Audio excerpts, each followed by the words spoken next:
اللہ تعالیٰ قرآن میں فرماتا ہے کہ گہرے دوست قیامت کے دن ایک دوسرے کے دشمن بن جائیں گے، لیکن جن کی دوستی اللہ کے لیے ہوئی وہ دوستی قیامت کے دن بھی قائم ہوگی۔ اور حدیث میں آتا ہے ایک بندہ جہنم کو جا رہا ہوگا، اچانک ایک شخص کو دیکھے گا جو جنت میں جا رہا ہے، رک جائے گا، کہا حضرت آپ نے مجھے پہچانا؟ کہا نہیں۔ کہا آپ کو شاید یاد نہیں، ایک مرتبہ میں نے آپ کو وضو کے لیے پانی دیا تھا، میں نے لوٹے سے آپ کو وضو کروایا تھا۔ وہ اللہ کا بندہ رک جائے گا، عرض کرے گا مالک میری وفا کا تقاضا یہ ہے کہ اتنی دیر تک جنت میں نہ جاؤں جب تک اپنے ساتھی کو نہ لے جاؤں۔ اللہ اس کی سفارش مان کر کے اس گناہگار کو جنت عطا فرمائے۔ اٹھ فریدا ستیا تے میلا ویکھن جا، وت کوئی بخشیا مل جاوے تے تم ہی بخشیا جا۔ تو اہل اللہ کے ساتھ دوستی کے تعلق کو مضبوط کرو، اہل اللہ کی صحبت کو غنیمت جانو، اور ان کے مزاروں پر ان کی چوکھٹوں پر حاضری دیا کرو، وہ نور ملتے ہیں، وہ اجالے ملتے ہیں۔ حضرت داتا گنج بخش علی حجویری رحمۃ اللہ تعالی علیہ کی قبر انور کے پاس قریب جن لوگوں نے بم دھماکے کیے ہیں وہ کیا سمجھتے ہیں کہ ہم جنت کا ٹکٹ لے رہے ہیں؟ میں کہتا ہوں جنت کا ٹکٹ تو انہیں ملا جو داتا کی چوکھٹ پہ شہید ہوئے ہیں۔ اور یہ میں جذبات میں نہیں کہہ رہا، میرے پاس حدیث کی دلیل موجود ہے۔ آپ نے حدیث سنی ہے جس نے 99 قتل کیے تھے، پھر ایک شخص کے پاس گیا کہ میں توبہ کرنا چاہتا ہوں، اس نے کہا تیری توبہ کوئی نہیں ہے، اس کو بھی قتل کر دیا، 100 ہو گئے۔ اب دل میں آرزو جاگی، امنگ پیدا ہوئی، پھر خواہش پیدا ہوئی، کسی عالم سے پوچھا کہاں فلاں بستی میں اللہ والے رہتے ہیں، حدیث صحیح ہے، صحاح ستہ میں ہے، روایت حضور نے کی ہے، آقا کریم نے سنائی یہ بات صحابہ کو، بنی اسرائیل کی روایت ہے۔ تو کیا ہوا کہ وہ چل پڑا اللہ والوں کی بستی کی طرف، ابھی منزل پہ نہیں پہنچا تھا، راستے میں تھا، راستہ آدھا بھی طے نہیں ہوا تھا، تھوڑا طے ہوا تھا، زیادہ باقی تھا کہ موت آ گئی۔ اب جنت والوں کا تقاضا تھا توبہ کرنے جا رہا ہے، جہنم والے فرشتے کہتے تھے 100 آدمیوں کا قاتل ہے، ابھی توبہ کی تو نہیں۔ اللہ تعالیٰ نے تیسرے فرشتے کو بھیجا، جا کے ان میں فیصلہ کر۔ کیا فیصلہ ہے؟ زمین ماپ لیں، اگر آگے سے زیادہ ہے تو جہنم والے لے جائیں، اگر پیچھے زیادہ ہے، آگے تھوڑی رہ گئی ہے، ولیوں کی بستی کے نیڑے ہو گیا تو جنت والے لے جائیں۔ زمین آگے زیادہ تھی لیکن اللہ نے حکم دیا آگے والی زمین تو سمٹ جا، پیچھے والی زمین تو پھیل جا۔ جب زمین ماپی گئی تو آگے جگہ تھوڑی تھی، پیچھے زیادہ تھی، جنت والے اس کو نوری لباس میں ہریو دیباج میں لپیٹ کر کے اس کی روح کو جنت میں لے گئے۔ بنی اسرائیل کا 100 اشخاص کا قاتل ولیوں کی چوکھٹ پہ جا رہا ہے، ابھی پہنچا نہیں، راستے میں موت آ گئی تو جنت والے لے گئے، اور جو داتا کی چوکھٹ پہ پہنچ کر جان مارتے ہیں پھر ان کو جنت والے کیوں نہیں لے گئے ہوں گے؟ ان کو جنت والے کیوں نہیں لے گئے ہوں گے؟ سعادت مند ہیں وہ لوگ جن کو وہاں موت آئی، ولی کے قدموں میں موت آئی۔ گر وقت اجل سر تیری چوکھٹ پہ دھرا ہو، جتنی ہو قضا ایک ہی سجدے میں ادا ہو۔ اللہ تعالیٰ نے ان آستانوں اور ان پاک باز بندوں کی برکت سے بر صغیر پاک و ہند کے اندر اسلام دیا ہے۔ یہ خام خواہ کی ایک لڑائی ہے، بر صغیر کا مزاج یہ ہے کہ یہاں ہم اولیاء سے پیار کرتے ہیں، اور میں نے یہ بات پچھلے دنوں میں جگہ جگہ کہی ہے کہ جو سادات آئے ہیں بیرون ملک سے، عرب سے، ان کو نکال کے باقی جتنی بھی برادریاں ہیں اپنا شجرہ نسب پڑھیں، 8ویں پشت میں نہیں تو 10ویں پشت میں، 10ویں پشت میں نہیں تو 12ویں پشت میں، یا منگل سنگھ ہوگا یا سنگل سنگھ ہوگا، کیونکہ ہم سب یا ہندوؤں کی اولاد ہیں یا سکھوں کی اولاد ہیں۔ یہ بزرگ آئے تھے جنہوں نے آ کے دین دیا، اور ایک ایک بزرگ نے 90 لاکھ کافروں کو کلمہ توحید پڑھایا، حد کر دی ان بزرگوں نے۔ اقبال بھی کھڑا ہے حضور کی چوکھٹ پہ، حضرت داتا صاحب کی چوکھٹ پہ، اور کیا کہہ رہا ہے؟ سید حجویر مخدوم امم مرکد او پیر سنجر راہ حرم، اور آگے کیا کہتا ہے؟ خاک پنجاب از دمے او زندہ گشت، کہتا ہے پنجاب کی دھرتی کو جو زندگی ملی ہے ایمان کی تو وہ اس جو ہے وہ باوفا درویش کے قدموں کے صدقے سے ملی۔ ان لوگوں نے ایمان کی حرارت بانٹی، انہوں نے اجالے بانٹے، زناریں توڑ کر کے۔ ہم سے تو کوئی مسلمان نہیں ہو رہا، مسلمانوں کو کافر بنا رہے ہیں، لیکن ان لوگوں نے زناریں توڑی اور زنجیریں توڑی اور ایمان کی بہاریں عطا کی۔ 1000 سال ہو گیا امن کی ان آماج گاہوں کو اجاڑنے کی کوشش کی گئی۔ میں نے کہا یہ ایسی بارگاہیں ہیں، ایسی جگہیں ہیں جہاں روح کو بھی فیض ملتا ہے، جسم کو بھی نور ملتا ہے۔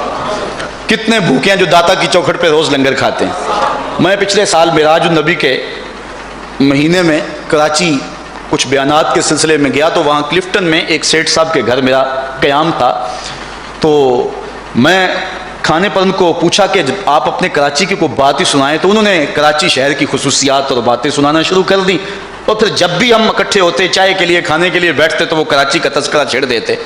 اور کہتے ہیں میں لاہور میں گیا تھا، میرا تو دل نہیں لگا اس شہر میں۔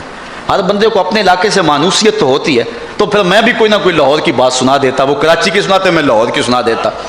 ایک دن ہم کھانا کھانے کسی ہوٹل میں جا رہے تھے، راستے میں ایک چھپر نما ہوٹل تھا جہاں لوگوں کا ہجوم تھا۔ مجھے کہنے لگے کراچی اتنا غریب پرور شہر ہے، اگر کسی کے پاس 5 روپے ہونا تو وہ کھانا کھا سکتا ہے، اتنا غریب پرور اور سستا شہر ہے۔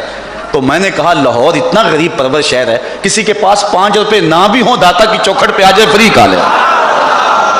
یہاں جو ہے لنگر لگا ہوا ہے داتا کی چوکھٹ پہ۔ تو وہ سیٹھ صاحب ہنسنے لگے، کہنے لگے نہیں داتا کی چوکھٹ کا مقابلہ تو نہیں ہے نا۔ تو میں نے کہا تم کراچی کی بات کی، میں نے لاہور کی بات سنا دی، اب آگے بڑھو نا کدھر چلتے ہو۔ تو یہ محبت میں باتیں ان سے ہوتی رہتی۔ تو یہاں لنگر لگا ہوا ہے، دن کو بھی لگا ہے، شام کو بھی لگا ہوا ہے۔ اللہ اکبر۔ اچھا، دہشت گردوں نے یہ چاہا تھا کہ ہم اس عمل سے داتا کے دربار کی رونق کو کم کر لیں گے، لیکن ممکن نہیں ہوا۔ مون مارکیٹ میں حادثہ ہوا، پورا مہینہ وہاں گاہک نہیں گئے۔ جس دکان میں بم پھٹتا ہے ادھر گاہک نہیں جاتا، ڈر لگتا ہے، خوف لگتا ہے۔ لیکن یہ تاریخ کا ریکارڈ ہے، ساری رات لوگ لاشیں اٹھاتے رہے، اور فجر کی جب اذان ہوئی تو پوری مسجد نمازیوں سے بھری ہوئی تھی۔ یہ ہے داتا کا بانک پن، یہ ہے ولیوں کی زندگی۔ فقیر نام تنا دا باہو، قبر جنا دی جیوے ہو۔ آپ بھی چلے جائیں، دن کو چلے جائیں، رات کو چلے جائیں، کڑکتی دوپہر پہ چلے جائیں، برستی بارش میں چلے جائیں، کرفیو لگا ہو یا ماشاء اللہ کا ماحول ہو، دفعہ 144 ہو یا عید کا دن ہو، چھٹی کا دن ہو یا ورکنگ ڈے ہو، ماحول میں سیاسی گرمی ہو یا کہ مندے کے دن ہو، جب بھی جائیں، جس وقت بھی جائیں، داتا کی چوکھٹ پہ ہجوم عاشقاں دیکھیں گے۔ یہ ہے بانک پن میرے داتا کی چوکھٹ کا، یہ ہے عروج میرے داتا کی چوکھٹ۔ فقیر نام تنا دا باہو، قبر جنا دی جیوے ہو۔ آپ کو موقع ملا ہوگا جہانگیر کے مقبرے پہ بھی جانے کا، وہاں دن کو بھی حسرتیں برستی ہیں، رات کو تو برستی ہیں۔ وہاں قرآن پڑھنے والے لوگ نہیں ملیں گے، تاش کھیلنے والی ٹولیاں بیٹھی ہوں گی۔ وہاں تازہ پھول نہیں ہیں، جانوروں کی بینٹیں ہیں۔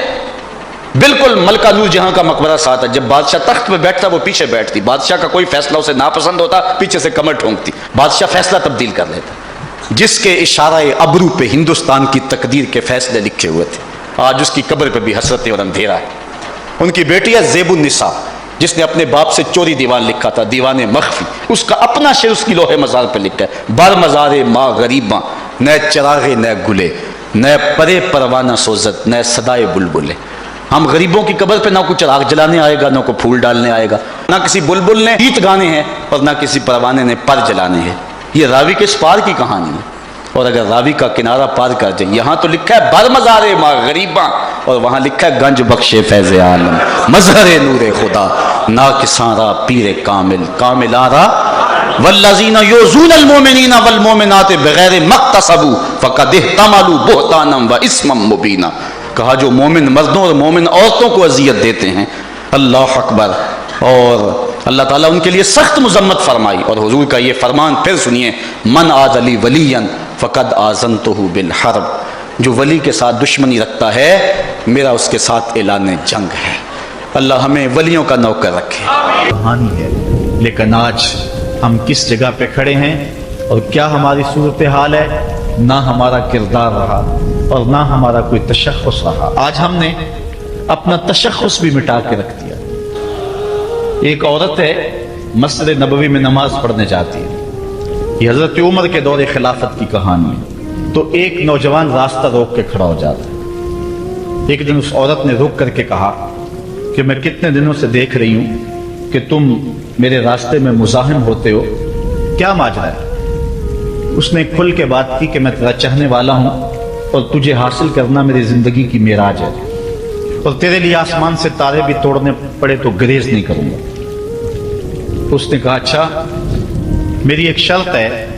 اس نے کہا بتاؤ، جلدی بتاؤ، لب کھولو، میں ابھی پوری کر دوں گا۔ کہا نہیں، چھوٹی سی بات ہے، 40 دن تک حضرت عمر کے پیچھے نمازیں پڑھ لو، اس کے بعد 40ویں دن کی آخری نماز کے بعد اسی وقت میں تمہارا انتظار کروں گی، پھر جدھر کہو گے چل پڑیں گے۔ کہا ٹھیک، یہ کون سی مشکل بات ہوئی 40 دن نمازیں پڑھنے سے؟ اگر تو مل جائے تو میرے لیے کون سا یہ مشکل معاملہ ہے۔ 40 دن حضرت عمر کے پیچھے نمازیں چلتی رہی، دل کی دنیا تبدیل ہوتی رہی۔ 40ویں دن کی آخری نماز کے بعد جب وہ نوجوان واپس پلٹنے لگا تو وہ لڑکی حسب وعدہ وہاں کھڑی تھی، لیکن اس نے دیکھا نہیں، یہ نظر جھکا کے گزر رہا ہے۔ اس نے کہا جانے والے توجہ کر، میں تیرے لیے کھڑی ہوں۔ کہا خیر سے کھڑی رہو۔ عمر نے دل کا تعلق رب سے جوڑ دیا۔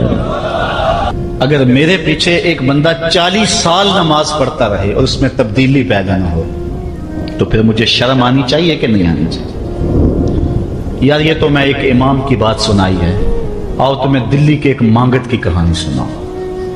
دلی کی جامع مسجد کی سیڑھیوں پہ ایک مانگنے والا بیٹھا ہوا ہے۔ ایک بہت بڑا انگریز افسر مسجد کی وزٹ کے لیے آیا، اس نے ہاتھ پھیلا دیا، اس نے اپنی جیب سے پرس نکال کر کے چند روپے اس کی جیب میں رکھے، دوبارہ جب پرس ڈالنے لگا تو پرس گر گیا۔ اس مانگنے والے نے وہ پرس اٹھا کے سنبھال لیا۔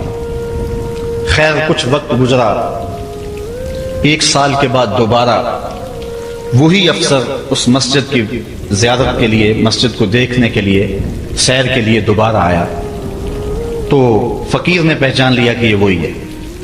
اس نے کہا بابو جان ذرا 2 لمحوں کے لیے رکنا۔ کہا کیا ماجرا ہے؟ کہا بس 2 لمحوں کے لیے۔ دوڑ کے گیا، اپنی کٹیا سے وہ پرس نکال کے لے آیا اور اس کے ہاتھ میں کہا کہ پچھلے سال آپ آئے تھے، آپ کا یہ پرس گر گیا تھا آپ کی جیب سے، میں ڈھونڈتا رہا لیکن آپ نہیں مل پائے، میں نے سنبھال کے رکھا تھا کہ شاید دوبارہ کبھی ملیں تو میں ان کو دے دوں گا۔ اس کی آنکھیں پھٹی کی پھٹی رہ گئی۔ اس نے کہا جو ٹگا ٹگا مانگ رہا ہے، اتنا قیمتی پرس اور اس میں اتنی رقم، وہ آسودہ زندگی گزار سکتا تھا تو یہ پرس واپس کیوں کر رہا ہے؟ اس نے کہا مانگنے کی بات اور ہے لیکن یہاں ماجرا اور ہے۔ اس نے کہا کیا ماجرا ہے؟ اس نے کہا کہ اگر تیرا پرس میں سنبھال لیتا، رکھ لیتا، کام آ جاتا، 4 دن کی زندگی عیش سے گزر جاتی، لیکن مسئلہ یہ نہیں ہے، مسئلہ یہ ہے تو عیسائی ہے اور میں حضور کا غلام ہوں۔ کل قیامت کے دن اگر تیرے نبی حضرت عیسیٰ نے میرے نبی کے سامنے شکایت لگا دی کہ آپ کے امتی نے میرے امتی کا پرس چرایا تھا، تو پھر میرے نبی کو تیرے نبی کے سامنے شرمندگی اٹھانی پڑے گی۔ تو میں مانگت ضرور ہوں، بے غیرت نہیں ہوں کہ اپنے نبی کو تیرے نبی کے سامنے شرمندہ کروں۔ یہ تو مانگتوں کی کہانی ہے، آج تو بادشاہ لوٹ رہے ہیں، آج تو پیٹ بھاری نہیں رہے ہیں اور ہم کہتے ہیں ٹکڑے ٹکڑے کر دیں گے، یہ زبانی دعوے ہیں، جمع خرچے ہیں۔ ایسا نہیں ہوگا، آؤ اپنے اندر تبدیلی پیدا کریں۔ ہم اپنی ماضی کی تاریخ پڑھتے ہیں تو حیرت زدہ ہو جاتے ہیں، لوگوں میں کتنی اخلاقی بلندی تھی، آج ہمارے اخلاق لٹ گئے ہیں، آج ہمارا کردار نہیں رہا، اپنے طرز زندگی بھی بدل دی، نہ ہماری باطن کی وہ روشنی رہی، نہ ظاہری وہ صورت رہی کہ ہم پہچانے جائیں کہ حضور کے غلام ہیں، بلکہ آج بھانت بھانت کی بولیاں بول رہے ہیں۔ اقبال نے کیا کہا تھا؟ اپنی ملت پر قیاس اقوام مغرب سے نہ کر، خاص ہے ترکیب میں تجھے قوم رسول ہاشمی۔ بلکہ آج فیشن کے طور پہ یہ کہا جاتا ہے جی آج کل دین پہ چلنا بڑا مشکل ہے، یہ آپ بھی سنتے ہوں گے، لوگ کہتے ہیں جی آج کل دین پہ چلنا بڑا مشکل ہے۔ یہ کون کہہ رہا ہے؟ جو مسجد میں آتا ہے تو موسم کے مطابق گرم اور سرد پانی دستیاب ہے، اس کے لیے ماحول ہے، اس کے لیے خوبصورت قالین بچھے ہوئے ہیں، مخملی مصلے رکھے ہوئے ہیں، جو نرم اور گداز مصلوں پہ پیشانی رکھ کر کے سجدہ کرتا ہے، وہ بطور فیشن کہہ رہا ہے جی آج کل دین پہ چلنا بڑا مشکل ہے۔ میں اس کے جواب میں کہا کرتا ہوں میاں تیرے لیے مشکل ہے یا کربلا والے حسین کے لیے مشکل تھا؟ انہوں نے تو نہیں کہا کہ دین پہ چلنا مشکل ہے، تیرے لیے مشکل ہے دین پہ چلنا، یا حضرت بلال حبشی کے لیے مشکل تھا جنہوں نے تپتی ہوئی ریت پہ سجدے کیے، گلے میں رسا ڈال کر کے گھسیٹا گیا اور انہیں پاؤں میں زنجیریں ڈال کر کے مکے میں کھینچا گیا، ہاتھوں اور پاؤں میں میخیں ٹھونک دی گئی، چکی پسرائی گئی، لیکن بلال ہیں کہ آگے مسکرا رہے۔ کسی نے گزرتے ہوئے کہا بلال عجیب تماشا ہے، عجیب کہانی ہے کہ وہ تمہیں مار رہے ہیں اور تم آگے سے مسکرا رہے ہو۔ تو سنو حضرت بلال نے کیا جواب دیا۔ حضرت بلال فرمانے لگے میاں تم جاؤ نا بازار میں مٹی کا برتن بھی خریدنے، تو اس کو بھی ٹھونک بجا کے دیکھتے ہو کہیں کچا تو نہیں ہے، اس کی آواز تو خراب نہیں ہے۔ کہا تم تو مٹی کا پیالہ بھی خریدو تو ٹھونک بجا کے دیکھتے ہو کہیں کچا تو نہیں ہے، میرا مالک مجھے خرید رہا ہے، دیکھ رہا ہے بلال کہیں کچا تو نہیں ہے۔ میں کہتا ہوں مالک کھال ادڑ بھی جائے گی، حق حق کی آوازیں ختم نہیں ہوں گی، زخم پہ زخم کھا کے جی خون جگر کے گھونٹ پی، آہ نہ کر لبوں کو سی یہ عشق ہے دل لگی نہیں۔ تو یہ ایک دین گریزی ہے، یہ عمل گریزی ہے۔ جی آج کل بڑا مشکل ہے، پہلی بات ہے مشکل ہو بھی تو ہمارے پاس کوئی دوسرا آپشن موجود نہیں ہے، ہم ان لوگوں کی کہانیاں بھول سکتے ہیں کہ جنہوں نے اس دین کے راستے کے اندر دکھ بھی سہے، ان کو ٹکڑے بھی کر دیا گیا، ان کو 2 اونٹوں کی پچھلی ٹانگوں سے باندھ کر کے 2 ٹکڑوں میں بانٹ بھی دیا گیا، لوہے کی کنگھیوں سے بدن چھیدے بھی گئے، ہڈیاں توڑی بھی گئیں، آگ میں ڈالا بھی گیا، جلتے اور کھولتے تیل میں پھینکا گیا، لیکن انہوں نے رب کا نام نہیں چھوڑا، رسول کا نعرہ نہیں چھوڑا۔ اور آج ہم کہتے ہیں جی بڑا مشکل ہے آج کل دین پہ چلنا، اور یہ مولویوں نے مشکل بنائی ہوئی ہے، یار دین اتنا بھی مشکل نہیں ہے، یہ کوئی بات نہیں ہے۔ ہم سر سے لے کر پاؤں تک اسلام میں داخل ہوں، یہ ہمارے رب کا ہم سے یہ تقاضا ہے، یا ایھا الذین آمنوا ادخلوا فی السلم کافہ، اے ایمان والو دین میں پورے پورے داخل ہو جاؤ، پورے پورے داخل ہو جاؤ۔ تمہاری وضاحت، انداز زندگی، طرز معاشرت یہ بتائے کہ تم حضور کے غلام ہو۔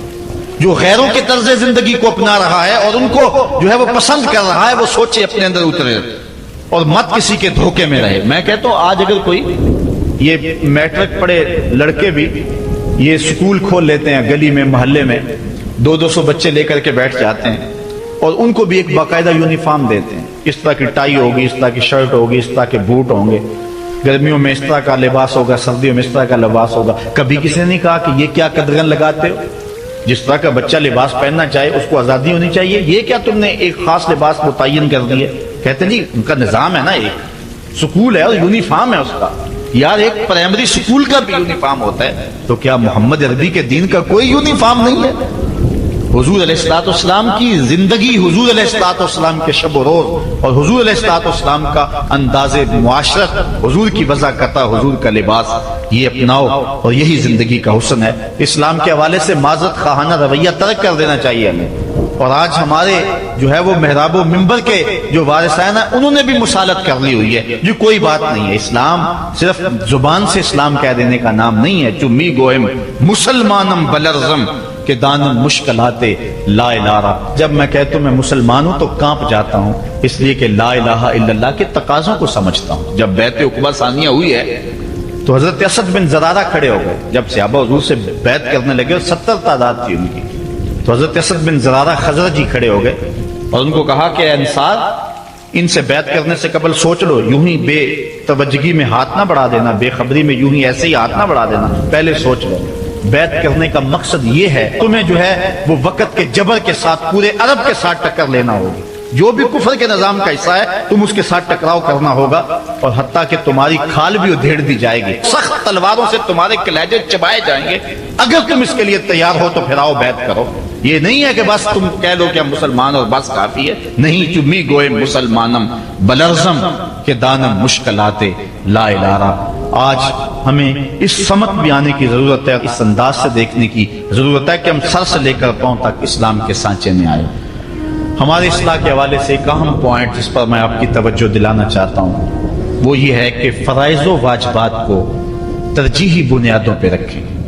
آج بطور مسلم ہمارا جو رویہ ہو چکا ہے، ہم مستحبات اور مباحات کے پیچھے پڑے ہوئے ہیں، اور اس کے مقابلے میں جو سنن، فرائض اور واجبات ہیں ان کی پرواہ چھوڑ چکے ہوئے ہیں۔ دین میں کتنے امور ہیں جو صرف مباح کی حد تک ہیں، کر لو تو ٹھیک، نہ کرو تو پھر بھی ٹھیک، اور کتنے امور ایسے ہیں کہ جو صرف استحباب کے زمرے میں آتے ہیں، لیکن ہم کتنی چیزوں کو اس انداز سے گلے لگائے ہوئے ہیں کہ جس طرح فرض ہو، اور اسلام کے اہم فرائض اور اسلام کی اہم واجبات ان کو ہم ترک کیے ہوئے۔ ساری رات ہم محفل میں جاگ لیں گے، فجر کی نماز نہیں پڑھیں گے تو کیا فائدہ ہوگا؟ ہم حضور علیہ الصلوۃ والسلام کے میلاد پہ جھنڈیاں بھی لگا لیں گے، سب کچھ کر لیں گے، لیکن حضور علیہ الصلوۃ والسلام کی سنت سیرت کو ترک کر دیں گے، تو بتاؤ کہ اس سے کیا حضور کی رضا میں حاصل ہو جائے گی؟ ہاں، اگر فرائض کی ادائیگی کے بعد ان کاموں کو کرو تو یہ تمہارے لیے بہتری کا سامان ہے۔ آؤ اس پر ایک دو روایات آپ کے سامنے رکھوں۔ ایک طرف حضور علیہ الصلوۃ والسلام سے محض محبت کا دعویٰ ہے، اور ایک حضور علیہ الصلوۃ والسلام کے دیے ہوئے دین کو اور حضور علیہ الصلوۃ والسلام کے پیغام کو اپنانا ہے، بلکہ ایک طرف اپنی طرف سے اظہار محبت ہو اور وہ سچا ہی ہو، اور دوسری طرف حضور کا حکم ہو تو حکم ترجیح پا جائے گا۔ حضرت عبداللہ ابن رواحہ رضی اللہ تعالی عنہ یہ حضور علیہ الصلوۃ والسلام کے درباری شاعر ہیں۔ ویسے تو 34 سے 35 لوگ حضور علیہ الصلوۃ والسلام کی باقاعدہ نعت خوانی کرتے تھے، ویسے تو ہر صحابہ حضور کا نعت خواں تھا، لیکن یہ باقاعدہ حضور کی ثنا کیا کرتے تھے۔ لیکن 3 اصحاب جو ہیں یہ خاص طور پہ حضور علیہ الصلوۃ والسلام کے درباری نعت خواں کہلاتے ہیں۔ حضرت کعب بن زہیر حضرت حسان بن ثابت اور حضرت عبداللہ ابن رواحہ رضی اللہ تعالیٰ عنہ۔ حضرت عبداللہ ابن رواحہ کو حضور نے حکم دیا کہ صبح فجر کی نماز کے بعد ہی تم لوگوں کو لے کر کے فلاں جنگ کے لیے نکل جانا۔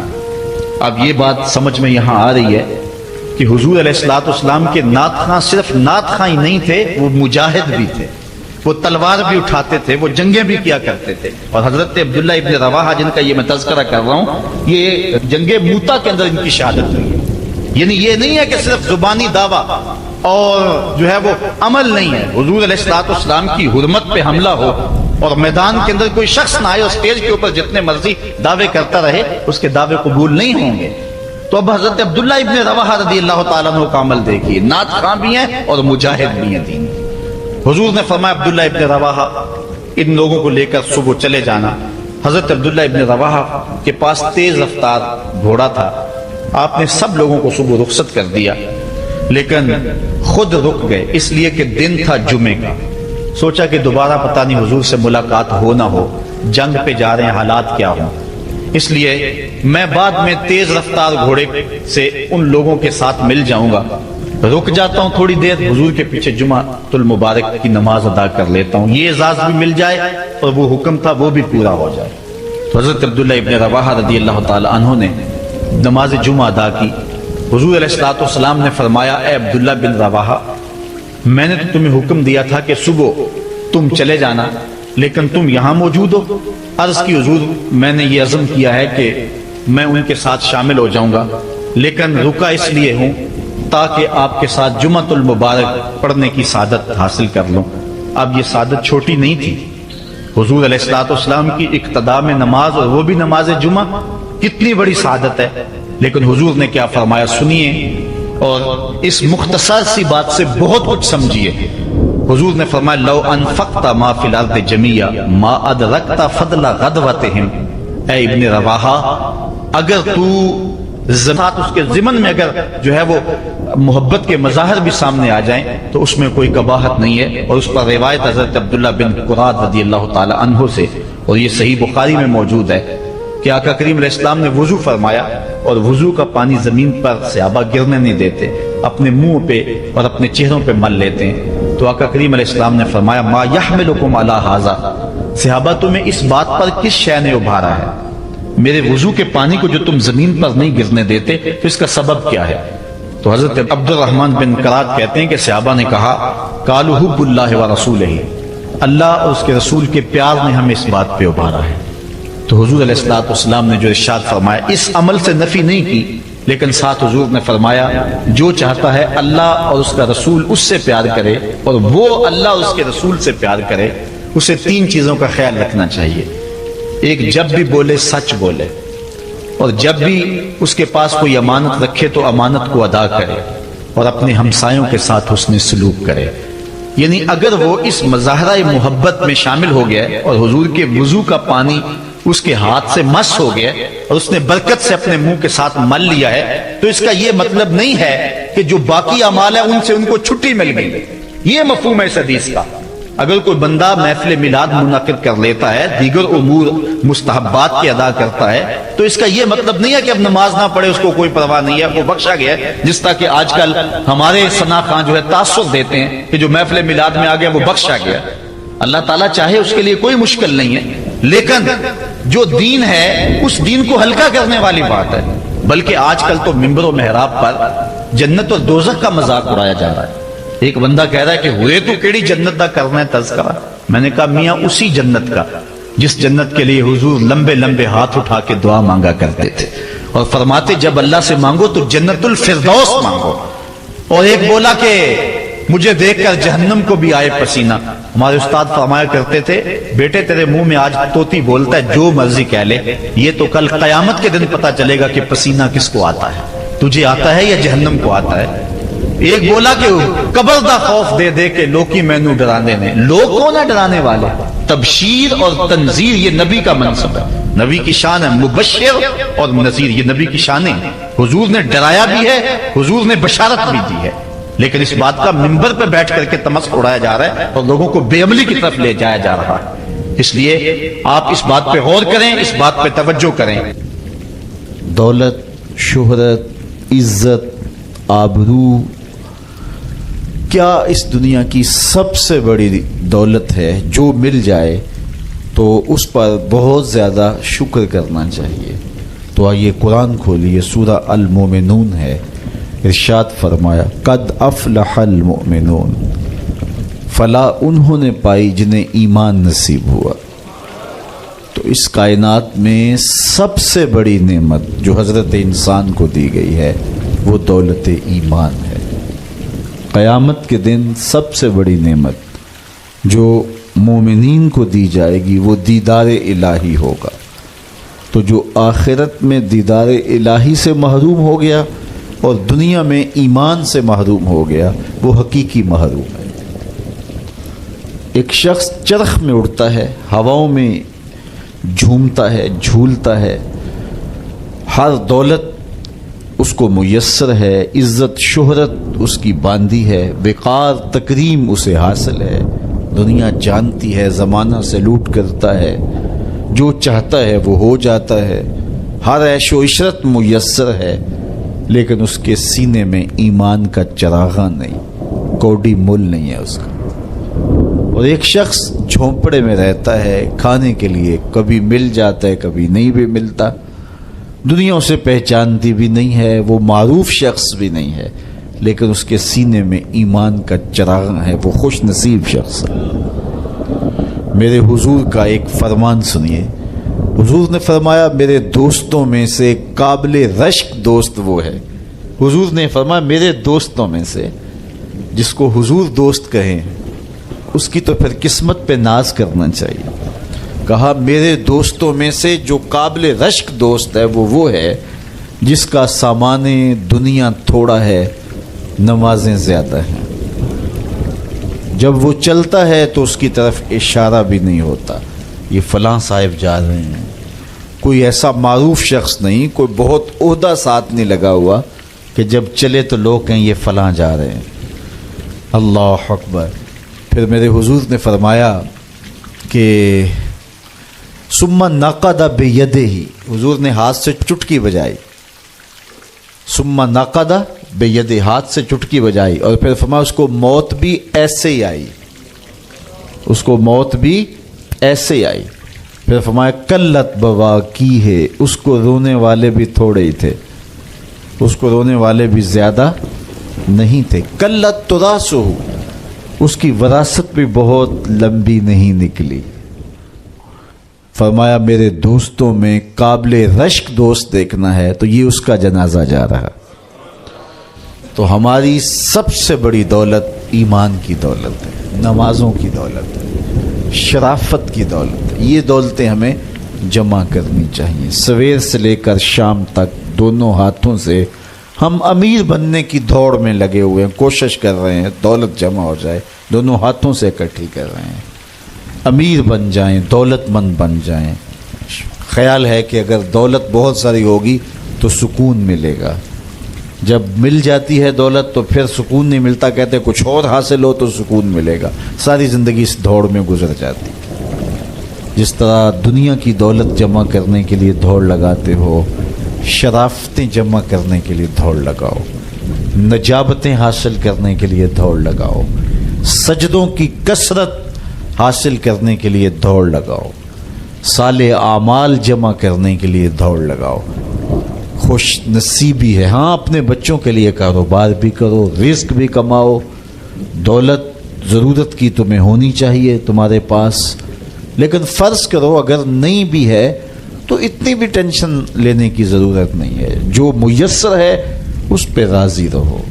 نہیں 4 کنال کا بنگلہ تو 1 کنال کا گھر جو ہے وہ بھی سکون دیتا ہے، کنال کا گھر بھی نہیں ہے تو 5 مرلے کا کٹیا بھی تو چھت تو اپنی ہے نا، سکون دیتا ہے۔ چلو ایسا بھی نہیں ہے تو 1.5-2 مرلے میں بھی رہتے ہو تو وہاں بھی تو قرار ہے۔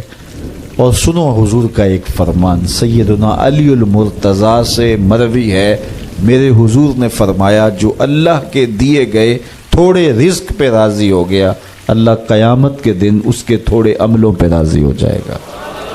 کہ میرے بندے تو بندہ ہو کے راضی ہے، میں تو پھر رب ہوں. تو یہ کتنا اچھا سودا ہے، اس پہ راضی ہو جانا. دکھوں کو ختم ہی یہی چیز کرتی ہے.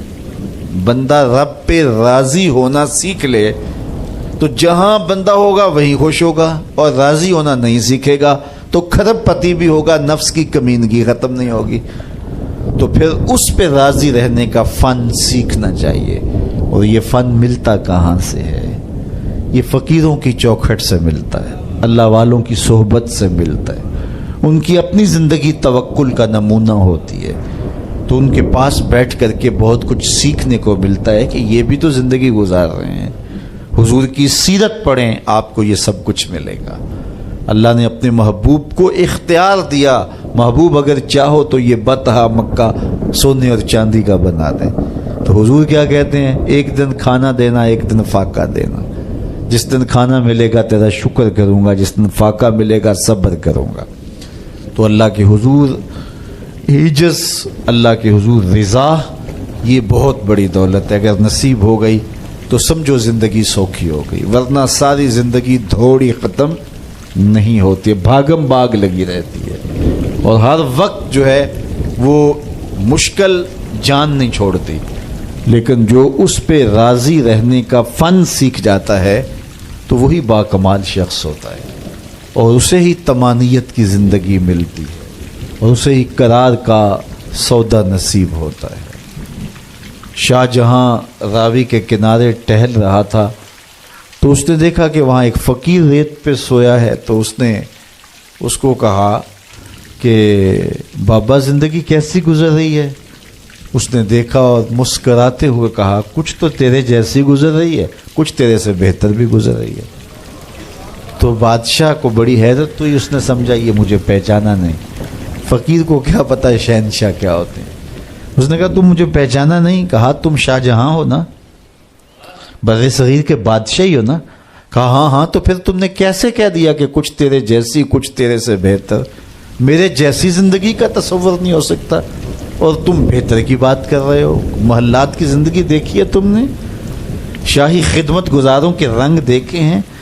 آبنوسی جو ہے وہ پنکھیوں پر خادماؤں کے انداز دیکھے ہیں؟ تمہیں کیا پتا کہ شاہی زندگی کیسے ہوتی ہے؟ کہا بادشاہ جب رات پڑتی ہے اور تو مخملی اور خوبصورت بستروں پہ سوتا ہے، پھولوں کی لگی ہوئی سیج پہ لیٹتا ہے، میں اس ریت پہ سو جاتا ہوں، اور جب نیند آ جاتی ہے تمہیں بھی خبر نہیں ہوتی کہاں پڑا ہوں، خبر مجھے بھی نہیں ہوتی. اس وقت میری اور تمہاری زندگی ایک جیسی گزر رہی ہوتی ہے. تو کہا میرے سے بہتر؟ کہا جب سحری کا وقت ہوتا ہے تم سو رہے ہوتے ہو، میں اٹھ کے اس سے لو لگا دیتا ہوں، یہ میرا وقت تیرے سے بہتر گزر رہا ہوتا ہے.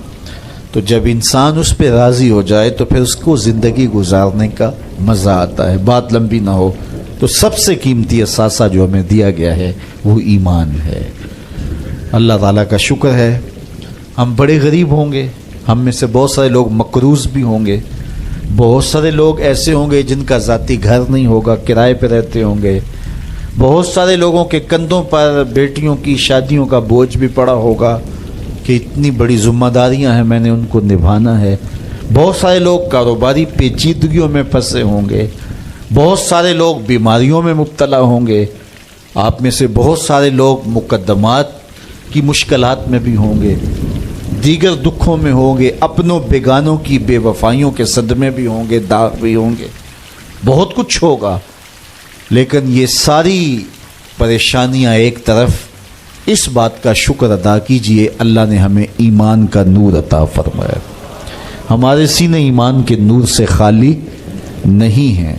میرے والد گرامی اللہ ان کی قبر پہ کروڑوں رحمتوں کا نزول کرے. ایک شعر جھوم کے پڑھا کرتے تھے، محمد جان جانا ہے، پیغمبر ہو تو ایسا ہو، رسولوں کی بشارت سے مبشر ہو تو ایسا ہو، امر توقیر کا سب کو موقر ہو تو ایسا ہو، کیا ہم کو غلام ان کا مقدر ہو تو ایسا ہو.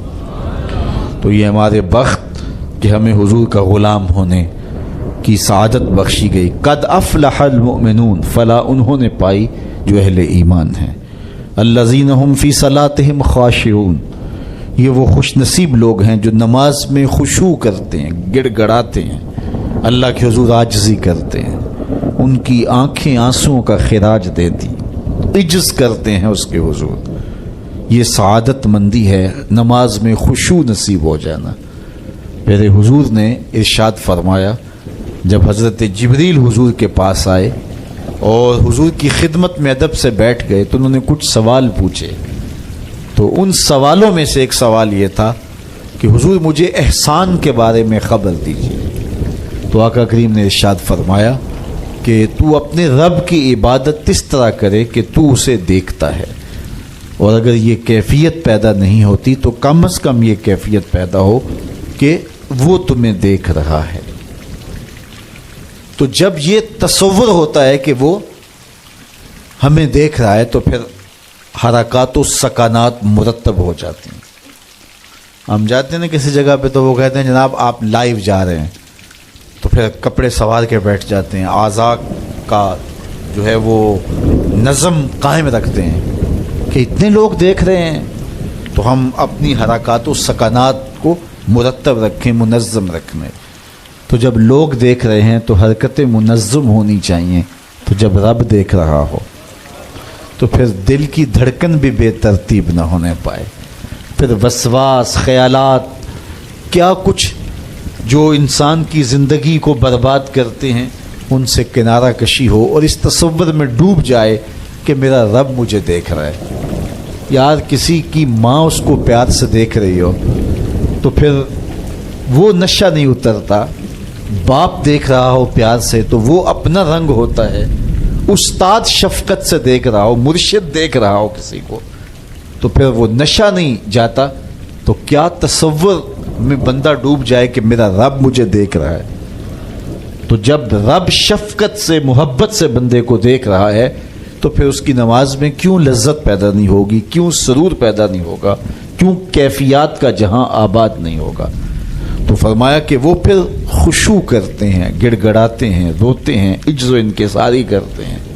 ان کی نمازیں پھر کس انہماک کے ساتھ، کس محبت کے ساتھ، کس پیار کے ساتھ ادا ہوتی ہیں، ان کے سجدوں کی کیفیت کیا ہوتی ہے۔ ایک روایت میں آتا ہے بندے کو پتہ چل جائے سجدے میں جو اس پر رحمتیں اترتی ہیں تو وہ سجدے سے سر ہی نہ اٹھائے، اتنی رحمتیں اس کے اوپر نازل ہو رہی ہوتی ہیں۔ تو وہ اپنی نمازوں میں خشوع کرتے ہیں، للہیت کے ساتھ، خلوص کے ساتھ، عجز و انکساری کے ساتھ، گڑ گڑاتے ہوئے، روتے ہوئے۔ اللہ اکبر۔ حضور علیہ الصلوۃ والسلام جب نماز پڑھتے تھے تو ایسے لگتا تھا جس طرح حضور کے سینے میں ہنڈیا پک رہی ہے۔ اس طرح حضور علیہ الصلوۃ والسلام کا جو سینہ اطہر خوف خدا سے، خشیت الہی سے جو ہے وہ اس طرح حضور کے سینے کی کیفیت تھی، ہنڈیا کے ابلنے کی جس طرح آواز ہوتی ہے۔ اللہ اکبر۔ والذین هم عن اللغو معرضون۔ اور ان خوش نصیب لوگوں کی کہانی یہ ہے کہ بیہودہ بات کی طرف التفات نہیں کرتے، ان کی زندگی مقصدیت کے نور سے مالا مال ہوتی ہے۔ یہ بات کی، ادھر کی اڑا دی، چائے والے کھوکھے پہ بیٹھے 3 گھنٹے گزار دیے، حمام پہ بیٹھے 2 گھنٹے گزار دیے، فضولیات پہ بحث کرتے رہے۔ ان کی زندگی اتنی فضول ہوتی ہے کہ وہ بیہودہ کاموں پہ وقت لگا دیں۔ وقت تو سب سے قیمتی اثاثہ ہے، قیمتی اثاثہ، سب سے قیمتی کمائی۔ انسان یوں تو نہیں اڑاتا، تو سب سے قیمتی اثاثہ جو ہمیں دیا گیا وہ وقت۔ امام شافعی فرماتے ہیں میں نے فقیروں سے 2 باتیں ایسی سیکھی ہیں جنہوں نے مجھے بڑا نفع دیا ہے۔ چونکہ جو اہل اللہ کی باتیں ہوتی ہیں وہ باتوں کی امام ہوتی ہیں، چونکہ ان کے مشاہدات کا نچوڑ ہوتا ہے۔ حضرت امام احمد بن حنبل حضرت بشر حافی کے پیچھے دوڑتے تھے، تو کسی نے ان کو کہا کہ آپ اتنے بڑے عالم ہیں تو اس فقیر سے کیا تلاش کرتے ہیں؟ تو امام احمد بن حنبل فرمانے لگے کہ احمد بن حنبل جس رب کو مانتا ہے بشر حافی اس رب کو جانتا بھی ہے، تو ان سے بڑی باتیں ملتی ہیں ہمیں۔ تو کہا فقیروں کی 2 باتوں نے مجھے بڑا ہی فائدہ دیا، ان میں سے ایک بات یہ، الوقت سیف قاطع، وقت کاٹ دینے والی تلوار ہے، اگر وقت کو تم نہیں کاٹو گے تو وقت تمہیں کاٹ دے گا۔ کہا اس بات نے مجھے بڑا نفع دیا اور میرا وقت بچایا، ورنہ ہمارا کتنا وقت برباد ہو جاتا ہے۔ کس نے کتنے سکور کیے جی، کس نے کتنے جو ہے وہ آؤٹ کیے، اور کون کس میچ میں کتنے جو ہے اس نے سکور بنائے، اس پہ میں نے دیکھا 2-2 گھنٹے لوگ بات کر لیتے ہیں۔ اتنا وقت لوگوں کے پاس ہوتا ہے؟ مقصد کیا ہے اس کا، مدعا کیا ہے؟ ٹیلی ویژن پہ ٹاک شوز چل رہے ہوتے ہیں ایسے موضوعات پہ، تو حیرت ہوتی ہے کہ اتنا قیمتی وقت، اور ہم بحیثیت قوم کھڑے کہاں ہیں اس وقت دنیا میں، اور ہمارے پاس اتنا زائد وقت ہے کہ ہم کن امور پہ بحث کر رہے ہیں۔ کوئی بندہ باہر سے آیا نا تو اس نے دیکھا کہ پھاٹک بند ہے اور لوگ سائیکل سر پہ اٹھا کے اور موٹر سائیکل بھی جو ہے وہ کسی طرح سے گھسیٹ کے جو ہے وہ ریلوے لائن عبور کر رہے ہیں، تو وہ بڑا متاثر ہوا کہ اتنی ذمہ دار قوم ہے کہ جو گاڑی کے آنے کا انتظار بھی نہیں کرتی، اور ان کو اپنے مقصد پر جانے کے لیے، کام پر جانے کے لیے اس قدر ان کو جلدی ہے کہ یہ سائیکل بھی سڑک پہ اٹھا کے سڑک عبور کر رہے ہیں۔ تو خیر جب پھاٹک کھلا تو وہ گیا تو دیکھا آگے بندریا کا تماشا لگا تھا، 600 آدمی وہاں کھڑا تھا۔ اس نے کہا اچھا اس کی جلدی تھی سب کو، تو ہمارا تو کتنا وقت بندریا کے تماشے کو دیکھتے ہوئے گزر جاتا ہے، جب ہم بحیثیت قوم دنیا میں کہاں کھڑے ہیں۔ تو ہمیں تو اپنے ایک ایک لمحے کی قدر کرنی چاہیے، کاروباری لوگوں کو بھی آگے بڑھنا چاہیے، علماء کو بھی اپنے وقت کی قدر کرنی چاہیے، عوام کو بھی کرنی چاہیے۔ ہمارے علماء کا بھی حال ایسے ہی ہے، ایسے ایسے موضوعات پہ گفتگو کرتے ہیں جو نہ قوم کی ضرورت ہوتی ہے اور نہ ان کی ضرورت ہوتی ہے، لیکن بس وقت ہے کہ ان کے پاس اتنا ہے کہ 3-3 گھنٹے ایسے ایسے موضوعات پہ بات کر جاتے ہیں کہ جس کی قوم کو کس طرح سے ضرورت بھی نہیں ہوتی ہے۔ تو ہم اپنے وقت کو ضائع کرتے ہیں جو سب سے قیمتی اثاثہ ہے ہمارے پاس۔ حضرت امام ابو بکر بن داسا کہتے ہیں میں امام ابو داود سے ملا، یہ جنہوں نے سنن ابی داؤد لکھی ہے، تو کہتے ہیں کہ وہ فرمانے لگے کہ مجھے اللہ کے رسول صلی اللہ علیہ وآلہ وسلم کی 6 لاکھ حدیثیں زبانی یاد ہیں۔ ان 6 لاکھ احادیث رسول کا میں نے خلاصہ تیار کیا تو میرے پاس رہ گئیں 4000 حدیثیں۔ پھر میں نے زہد، مناقب، فضائل، قصص اور پچھلی امتوں کے تذکروں پر مشتمل حدیثوں کو الگ کر دیا۔ جن احادیث سے صرف مسائل شرعیہ کا استنباط و استخراج کیا جا سکتا تھا میں نے ان کو الگ کیا، تو میرے پاس رہ گئیں 800 حدیثیں۔ ان 800 احادیث سے ہی پورے دین کو سمجھا جا سکتا ہے۔ جس طرح کہ قرآن مجید کی آیات میں سے 500 آیات ایسی ہیں جن سے احکام شرعیہ ثابت ہوتے ہیں، باقی کچھ پچھلی امتوں کے تذکرے ہیں، کچھ تنذیر ہے، جہنم سے ڈرایا گیا ہے، تحذیر ہے، اور کچھ تبشیر ہے، جنت کا بتایا گیا ہے، اس کے نقشے بیان کیے گئے ہیں، پچھلی قوموں پر آنے والے عذاب، ان کے اسباب بیان کیے گئے ہیں، اور بہت ساری چیزیں بیان کی گئی، لیکن جن سے احکام ثابت ہوتے ہیں ان کی تعداد، ان آیات کی، آیات الاحکام جو ہیں ان کی تعداد 500 ہے۔ اسی طرح لاکھوں احادیث کا خلاصہ جو تیار کیا، تو جن احادیث سے احکام کا ثبوت ہوتا ہے اور مسائل شرعیہ کا استنباط و استخراج کیا جاتا ہے، ان کی تعداد ہے 800۔ تو حضرت امام ابو داؤد کہتے ہیں میں ان 800 احادیث کا ایک اور خلاصہ تیار کیا تو میرے پاس رہ گئی 4 حدیثیں، اور ان 4 حدیثوں کے بارے وہ فرماتے ہیں اساس الاسلام ہیں، اسلام کی جڑ ہیں، اسلام کی بنیاد ہیں۔ ان میں سے ایک حدیث یہ ہے من حسن اسلام المرء ترکہ ما لا یعنی ہے، کسی شخص کے اسلام کا حسن یہ ہے کہ وہ ہر بے مقصد کام کو چھوڑ دیتا ہے۔ شریعت کی رہنمائی، انبیاء کی تعلیمات اسے بتائیں گی کہ وہ نیکی کے راہ پہ چلے، لیکن کبھی کبھی بائیں سمت سے جو خواہشات اور آرزو ہے وہ بھی اس کو گھیر لیں گی، اور اچانک اس سے کبھی کوئی گناہ بھی ہو جائے گا، اور اگر اچانک اس سے کبھی گناہ ہو گیا، کبھی آنکھ بھٹک گئی، کبھی خیال بہک گئے، کبھی سوچ میں آوارگی آ گئی، کبھی زبان نے میلا لفظ بول دیا، تو پھر کیا ہے کہ پھر فوری معافی مانگ لے۔ مومن جب گناہ کرتا ہے تو ایسی کیفیت ہوتی ہے جیسے ابھی احد پہاڑ تلے آ گیا ہے، اگر اس نے توبہ نہ کی تو کچل دیا جائے گا۔ اللہ اکبر، تو پھر فوری معافی مانگتا ہے تو یہ اللہ کو بڑا ہی اچھا لگتا ہے۔ اللہ کہتا ہے فرشتوں سے کہ دیکھو میرا بندہ آخر میری دہلیز پہ آیا ہے نا، تم گواہ ہو جو میں نے اس کے سارے گناہ معاف کر دیے۔ تو گناہ کے بعد جو شرمندگی ہے، دیکھیے ایک اور جملہ کہتا ہوں، نیکی کرنے کے بعد جو تکبر پیدا ہوتا ہے کہ میں بڑی نیکی کر لی ہے، اور باقیوں کو بندہ حقیر سمجھنے لگتا ہے، اور اس سے کوئی غلطی سرزد ہو جائے اس کے بعد شرمندگی ہوتی ہے اور اپنے آپ کو چھوٹا سمجھنے لگتا ہے اور اللہ سے معافی مانگتا ہے، تو اس نیکی کرنے کے بعد وہ جو آپ کے اندر تکبر اور رعونت اور عجب پیدا ہوا، اس سے کہیں بہتر ہے کہ آپ سے اگر کوئی خطا سرزد ہوئی تھی تو اس سے آپ کے اندر عجز اور توبہ کا جذبہ پیدا ہوا۔ اور اللہ کو یہ بڑا پسند ہے کہ کوئی بندہ، چونکہ ممکن ہی نہیں ہے کہ جب انسان ہے اس کے اندر یہ خواہشات رکھی ہیں تو کبھی اس سے، یہ انبیاء کی ذوات ہیں جو پاک ہیں، باقی کبھی کچھ خطا سرزد ہو جائے گی، اس سے معذرت کر لے۔ آپ نے نام سنا ہوگا ایاس کا، محمود غزنوی کا بڑا محبوب وزیر تھا اور بہت زیادہ بادشاہ اس سے محبت کرتا تھا، تو آیان سلطنت جلتے تھے،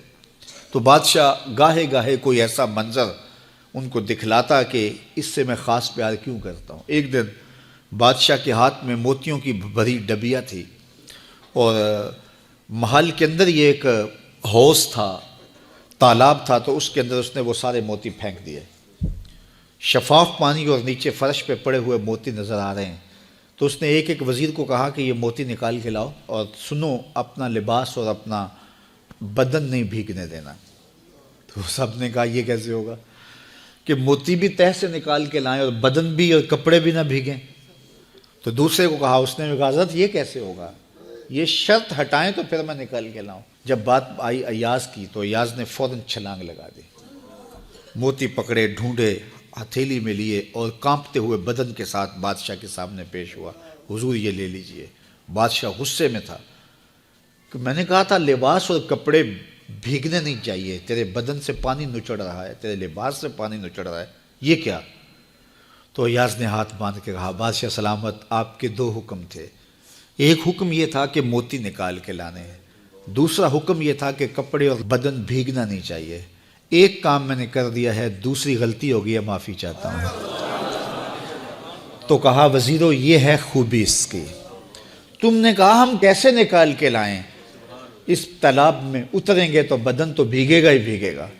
تو کہا جب شہوات دی گئی ہیں، خواہشات رکھی گئی ہیں، آرزویں دیوانی ہیں، اور پھر اس کائنات کے اندر رہ کر کے حضرت انسان کبھی تو اس تالاب کی غلاظت سے اپنے آپ کو بھر ہی دے گا، تو پھر کمال کیا ہے کہ نیکی کے پھول پیش کر دے، سجدے کے موتی پیش کر دے، رکوع اور قیام کے موتی پیش کر دے، ہمدردی انسانیت کے ساتھ پیار کے موتی پیش کر دے، سارے موتی پیش کرے، پھر مالک کا جلال کہ تیرے کپڑے کیوں بھیگے، یہ گناہ کیوں کیا، یہ گناہ کیوں کیا، ہاتھ جوڑ کے کہے مالک اس کی معافی مانگ، تو اللہ تعالیٰ پچھلے گناہ نہ صرف معاف کرتا ہے بلکہ ان گناہوں کو نیکیوں میں تبدیل کرتا ہے۔ وہ ایک فقیر بادشاہ کے دربار میں جا نکلا نا، تو کہا کہ بادشاہ یہ تخت و تاج کیا ہوتے ہیں، اس کی کوئی قیمت نہیں ہے۔ تو بادشاہ ہنس کے کہنے لگا اس فقیر کو باہر نکالو، اسے کیا پتہ ہے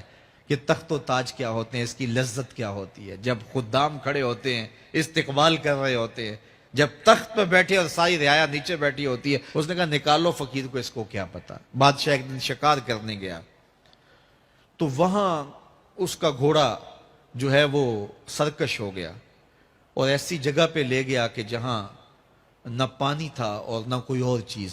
بادشاہ وہاں ہانپ رہا ہے کہ وہی فقیر مشکیزہ ڈالے ہوئے گزرا اور آواز دے رہا ہے پانی لے لو، پانی لے لو۔ بادشاہ کی تو موت واقع ہونے والی تھی، آخری ہچکیاں تھی، تو اس نے آواز دی پانی۔ تو اس فقیر نے کہا کہ ہاں تمہارے پاس ہے کوئی قیمت پانی دینے کی؟ اس نے کہا میں بادشاہ ہوں اس ملک کا۔ اس نے کہا ہوتے ہوگے، مجھے غرض نہیں ہے، میں تو بیچتا ہوں پانی۔ اس نے کہا بابا میں بادشاہ ہوں، جو مانگو گے میں دوں گا، مجھے پانی دو، میں مر رہا ہوں۔ اس فقیر نے کہا آدھی حکومت لگے گی؟ اس نے کہا آدھی لے لینا، مجھے پانی تو دو، کیونکہ مر گیا تو ساری جائے گی۔ اس نے پانی کا گھونٹ دیا، پیاس کی شدت تھی، جب پانی کا کٹورا اس نے منہ سے لگایا تو پانی حلق میں اٹک گیا۔ اب پھر دوبارہ مصیبت بن گئی، تو اس فقیر نے کہا کہ میں حکیم بھی ہوں، اگر کہو تو تمہارا علاج کر دوں۔ اس نے کہا ضرور کرو، لیکن اس نے کہا میں یوں ہی نہیں کروں گا، آدھی باقی حکومت بھی لگے گی، وہ بھی لکھ دو۔ اس نے چمڑے کے اوپر لکھوا لیا، ساری حکومت لکھوا لی، اور اس نے اس کا علاج کیا فوری۔ جو اس کے پاس ٹوٹکا ٹونا تھا تو اس کا پانی حلق سے نیچے اتر گیا۔ بادشاہ گھوڑے پہ بیٹھا واپس آیا، وقت گزر گیا، عرصہ بیت گیا، بادشاہ پھر تخت پہ بیٹھا تھا، وہی فقیر بھیس بدل کے دوبارہ آ گیا۔ پھر اس نے نصیحت کی کہ آخرت کو یاد کرو، یہ دنیا کچھ نہیں ہے، 4 دن کی کہانی ہے۔ بادشاہ نے کہا تو میرا خیال ہے پہلے بھی کبھی آیا تھا، تو نہیں سمجھتا تخت و تاج کی لذت کیا ہے۔ اس نے کہا اس کی کوئی قدر و قیمت نہیں ہے، چھوڑ اسے، آخرت سب کچھ ہے۔ تو اس نے کہا نکالو اس فقیر بابے کو، یہ اس دن بھی آیا تھا تو آج پھر آ گیا ہے، اپنی راہ لے بابا۔ اس فقیر نے اپنے تھیلے سے وہ چمڑے کی دستاویز نکالی جس کے اوپر اس نے ساری حکومت لکھ کے دی تھی۔ اس نے کہا بادشاہ یہ ہے تیری حکومت کی قیمت، صرف 2 گھونٹ پانی، جس پر تو نازاں ہے، جس پر تجھے فخر ہے، تو قبل اس سے سورج مغرب سے طلوع ہو جائے، توبہ کا دروازہ بند ہو جائے، سانسیں اٹک کے حلق تک آ جائیں، اور ہماری زندگی کا دفتر سمیٹ دیا جائے، اور پھر پچھتائیں، ہائے جو چند لمحے ضائع کیے، ہائے جو زندگی برباد کی، وہ کیوں برباد کی۔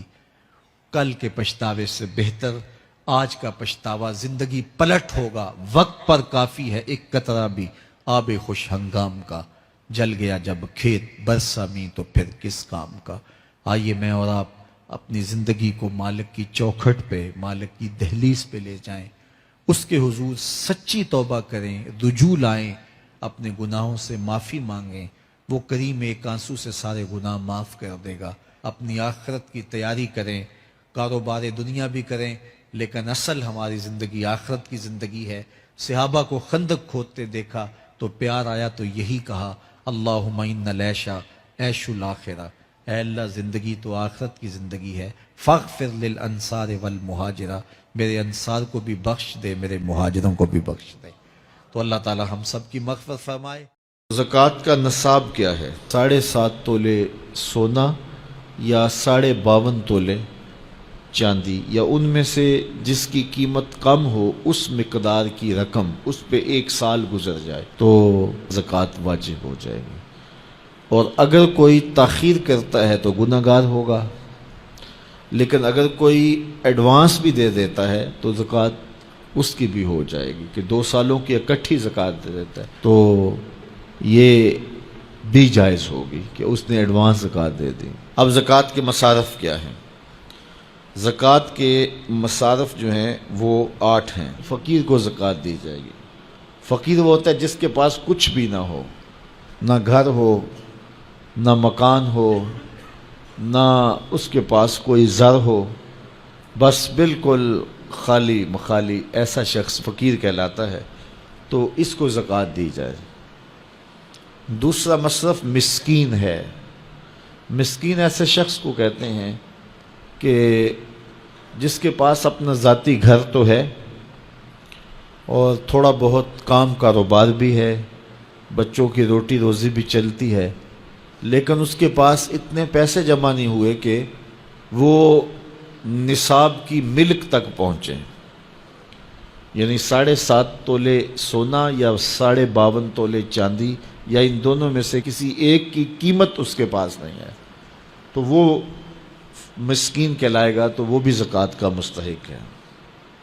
تیسرا رقاب، یعنی غلام کو آزاد کرنے کے لیے اس کو زکوٰۃ دی جا سکتی ہے، تاکہ وہ اپنی قیمت دے کر کے اپنے آقا سے اپنی جان چھڑا لے۔ اور چوتھا غارم۔